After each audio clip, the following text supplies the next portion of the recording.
Բարև ձեզ։ 2014 թվականի մարտի վերջին մենք ձեր ուշադրությանը ներկայացրեցինք ռեպորտաժ գերմանական Հալեից, որտեղ ժամանակակից արվեստի գերմանական լավագույն թանգարաններից մեկում բացվել էր հայ նկարիչներ Մինաս եւ Նարեկ Ավետիսյանների ցուցահանդեսը։ Այսօր Civilnet-ի տաղավարում հյուրընկալել ենք նկարիչ Նարեկ Ավետիսյանին։ Բարի օր Նարեկ։ Բարև ձեզ։ Ուրախ ենք ձեզ այստեղ տեսնել։ Նույնպես։ Նարեկ, դա ձեր հոր եւ ձեր աշխատանքների առաջին համատեղ ցուցադրությունն էր։ Ինչ եք կարծում, ստացվեց այդ երկխոսությունը եւ ինչ երկխոսություն եք դուք ուզում տեսնել։ Նախ եւ առաջ ես ինքս էի ուզում կողքից տեսնել այդ ամենը, որովհետեւ մտահղացումը երկար տարիներ սպասվել է իմ կողմից եւ նույնիսկ շատ արվեստասերների կողմից։ Ես վստահ եմ, որ ստացվեց, որովհետեւ գերմանական արվեստաբանական դպրոցը եւ համադրողական այդ դպրոցը շատ մեծ փորձառություն ունի եւ ինքը թանգարանը պայմանները թույլ էին տալիս, որպեսզի ամենահետաքրքիր կերպով ներկայացվեր այդ ամենը։ Ես շատ տպավորված եմ, այսինքն կայացավ գաղափարը, կարծում եմ, եւ տեղ հասցվեց մարդկանց։ Դուք աշխատանքները երբ ընտրում եք, ինչ սկզբունքով եք առաջնորդվում։ Մինաս Ավետիսյանի նախ եւ առաջ աշխատանքները ընտրելիս մենք մշակույթների երկխոսության հիմնադրամի հետ, Սոնա Հարությունյանի հետ փորձում էինք Մինասի բոլոր շրջաններից կարևոր ընտրել 1, 2, 3 աշխատանք, այսինքն գործերը քանակությամբ շատ չեն, բայց ընտրությունը այնպեսին է, որ հնարավորություն է ստեղծվում ուրեմն տեսնելու եւ պատկերացնելու այդ արվեստագետի ամբողջական ուղին, ստեղծագործական։ Դա էր սկզբունքը։ Իսկ ձեր աշխատանքները։ Իսկ իմ աշխատանքները կոնկրետ ինտերֆրակտալներ են կոչվում։ Դա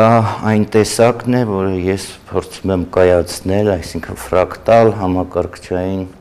արվեստի հիման վրա ես ստեղծում եմ ինտերմեդիալ այսպիսի սինթեզ, համադրություն գեղանկարչության եւ թվանշային տեխնոլոգիաների։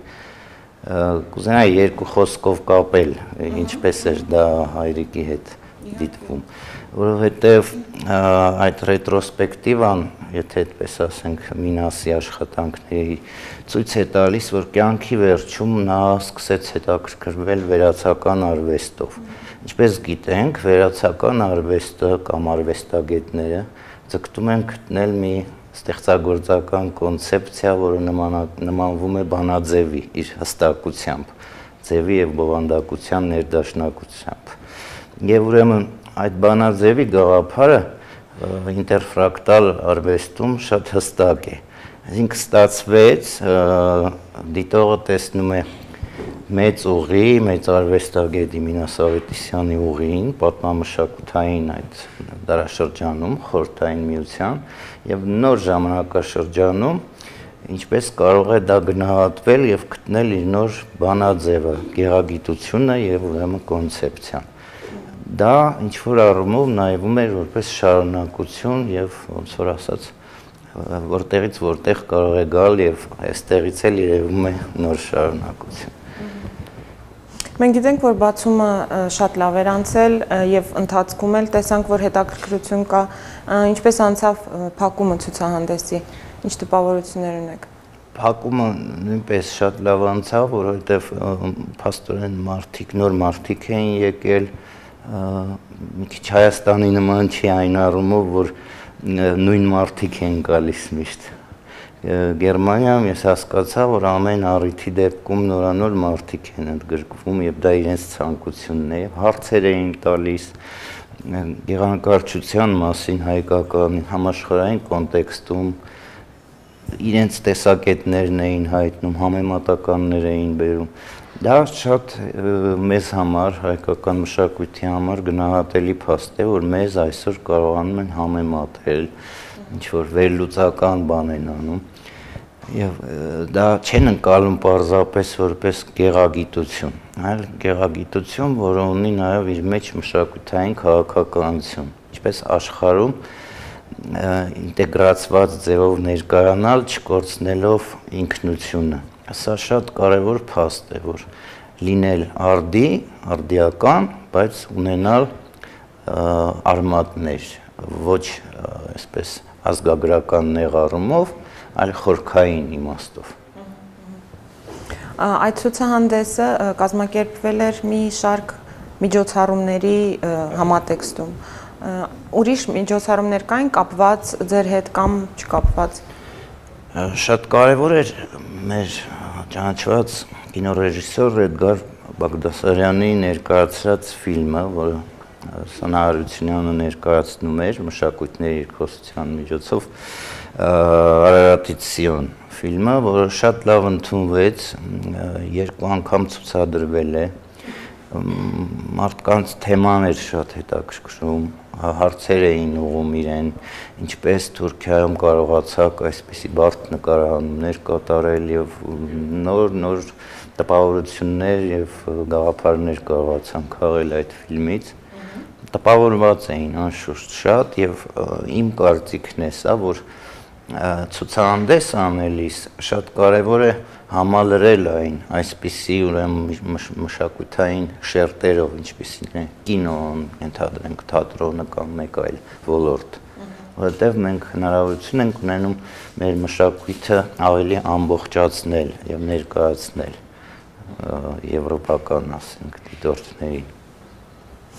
Ինչ է կարծում, ինչպես էր դիտվում ցուցահանդեսը այդ թանգարանի, Մորիցբուրգի թանգարանի հիմնական ցուցադրության հետ միասին։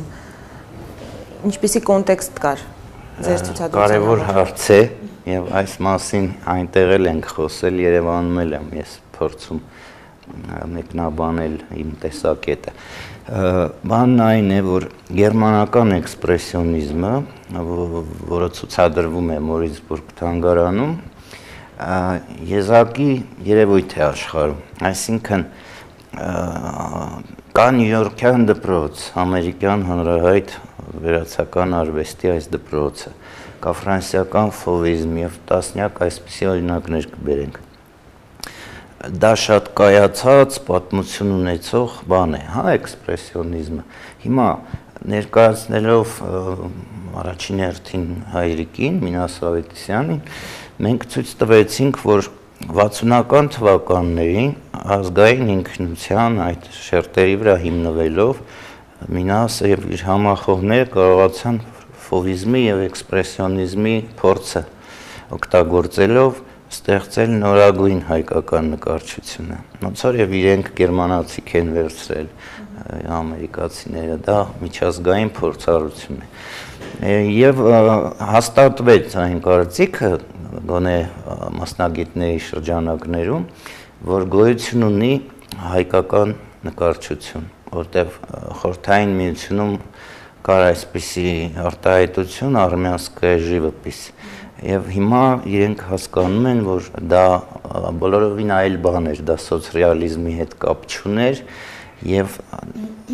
սա հայկական արվեստի այն տեսակն է, ինչպիսին է գերմանական արվեստինը կամ ֆրանսիականը, իտալականը, այսինքն մոդեռն է, ժամանակակից է, բայց ազգային է այդ իմաստով։ Շատ կարևոր փաստ է մեզ համար։ Ես ուրախ եմ, որ հնարավոր եղավ կողքից եմ դիտում այս ամենին, չեմ ուզում անձնավորել, երկու արվեստագետի միջոցով դա շատ դժվար է ցույց տալ, բայց փառք Աստծո մարդիկ այդ պատկերացումը ունեցան։ Նոր ինչ-որ պայմանավորվածություններ կամ ծրագրեր, նոր դռներ բացվեցին այս իրադարձություններից հետո։ Անշուշտ այս ցուցահանդեսը շատ է հետաքրքրել տարբեր մարդկանց, կազմակերպությունների, կան առաջարկություններ, ես պարզապես մի քիչ վաղ է խոսելը բանակցային փուլում են գտնվում այս գործընթացները, բայց իսկապես ունեցավ արձագանք, որը կունենա շարունակություն։ Միգուցե ֆորմատը մի քիչ կձևափոխվի, բայց մոտեցումը սա է էլի։ Եվ ուզում եմ ասել, որ Սոնա Հարությունյանի այս հետևողական աշխատանքի արդյունքն է ինչ խոսք, որտեղ պետական համակարգերը, ենթադրենք մշակույթի նախարարությունը անում են իրենց գործը, ինչ խոսք, նույն այս ցուցահանդեսի կազմակերպման չել են ունեցել իրենց դերը, բայց մասնավոր ուրեմն հատվածը, սեկտորը այսօր կարող է ավելի օպտիմալ գործել եւ մշակույթների երկխոսությունը այդ փայլուն օրինակն է, որ մի փոքրիկ կազմակերպություն անկախ ամեն ինչից կարողանում է հետևողական աշխատանք տանել եւ